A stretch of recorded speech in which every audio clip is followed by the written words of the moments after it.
The next question from Abrarul Haq from Kashmir. Peace and mercy be upon you.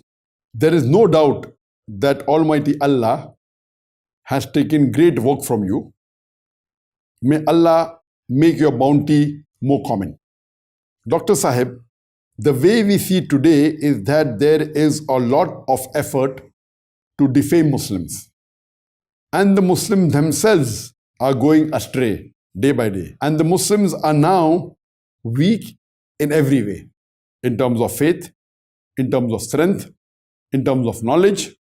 The condition of Muslims now would hardly have happened in any era.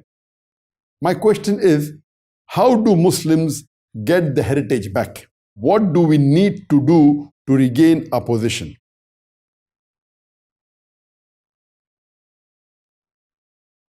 The brother has rightly said that the Muslims today are weak, where it comes in the condition of faith, where it is regarding strength, where it is regarding knowledge, we are weak. What should be done to regain our past glory? There are various things to be done so that the Muslims can get back the past glory. There's a full speech you can give on that. Time will not permit me to speak in detail, but I can give you 3 important points that the Muslims should lay stress on to solve this problem. Number 1, the Muslims should go back to Quran and the authentic hadith of the beloved Prophet Muhammad. If we look in the past, at the time of Muhammad, at the time of the Sahabas, at the time of Khulafa Rashidin, the Muslims were powerful. The Muslims were on top of the world. So much so that during the reign of Hazrat Umar, may Allah be pleased with him, the second Caliph of Islam, the Islamic empire, it expanded. And Alhamdulillah, we were one of the most powerful people in the world. But today we find that we are looked down upon, we are criticized, we are pointed fingers at, we are laughed upon, and I do agree with the questioner. The reason is we have gone away from the Quran and Sunnah.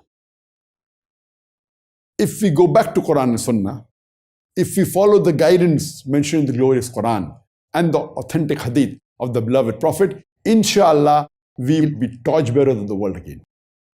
If you read the history of Europe, it says from the 8th to the 12th century, it was the Dark Ages. Dark for whom? Dark for the Europeans, not for the world. The amount of advancement that the Muslim Arabs made from the 8th to the 12th century is phenomenal. If you go back to history and you read that in terms of science and technology, from the 8th to 12th century, Muslims were on top of the world. The father of chemistry was, they say Geber, it is Jabir ibn Hayyan, not Geber, they westernized the name. It's Jabir ibn Hayyan. In mathematics, in astronomy, in physics, the Muslims were on top of the world. So much so that if you wanted to excel in science, it was compulsory you learn Arabic language. Today, you have to learn English language because English is the international language. At that time, Arabic was the most sought after language. If you wanted to excel in science and technology and in literature, you had to learn Arabic, which is not the case today. Because that time, the Muslims were close to the Quran and Sunnah. We were on top of the world.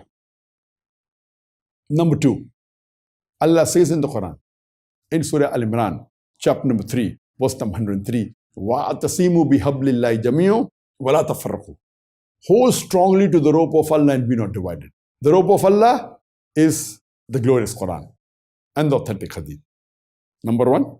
Number 2, we have to be united and we should not be divided. So this verse of the Quran gives the 2 most important solutions for the advancement of the Muslims.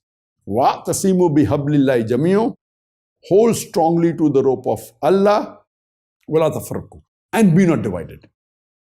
So you have to hold strong to the Quran and Sunnah, go back to the Quran and Sunnah.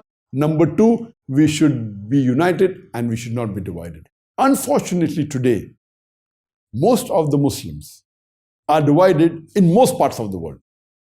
They're divided into different schools of thought and different sects and different ideologies.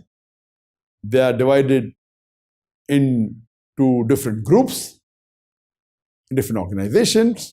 You may have different organizations, no problem. You may have different schools of thought, no problem. But we should be united. We should be as one ummah.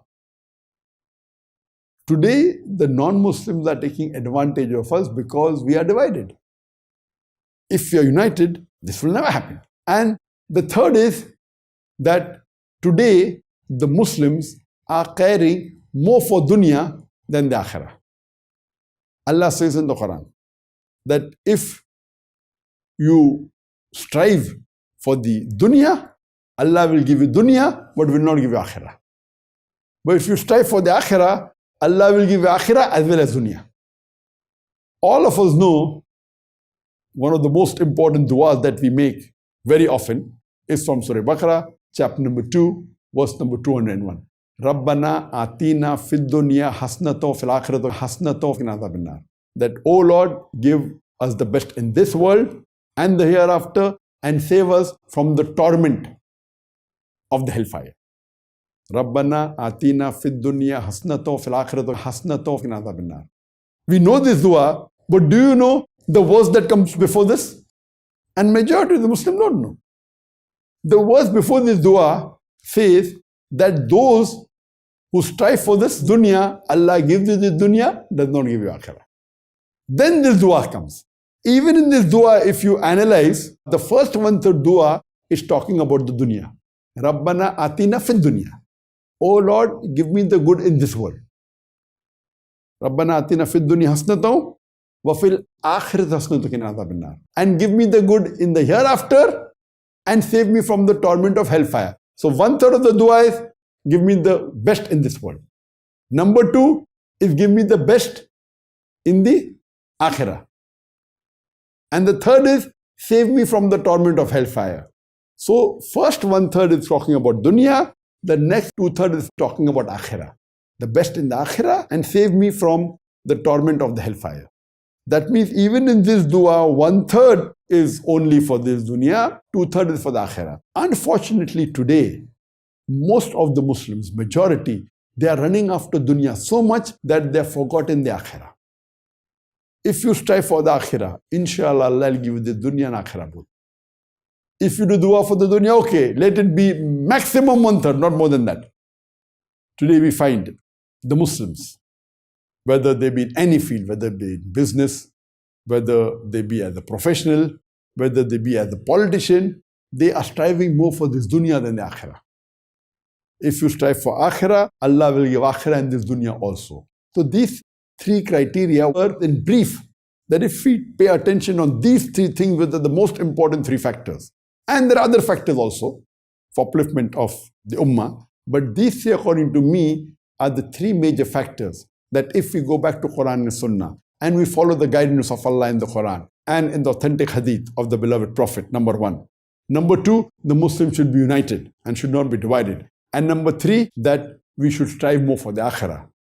Strive for the akhirah, Allah will give you the dunya also. If you strive for dunya, it should not be more than one-third. If you strive for akhirah, inshallah, Allah will give you the best in akhirah as well as the dunya. Hope this answers this question.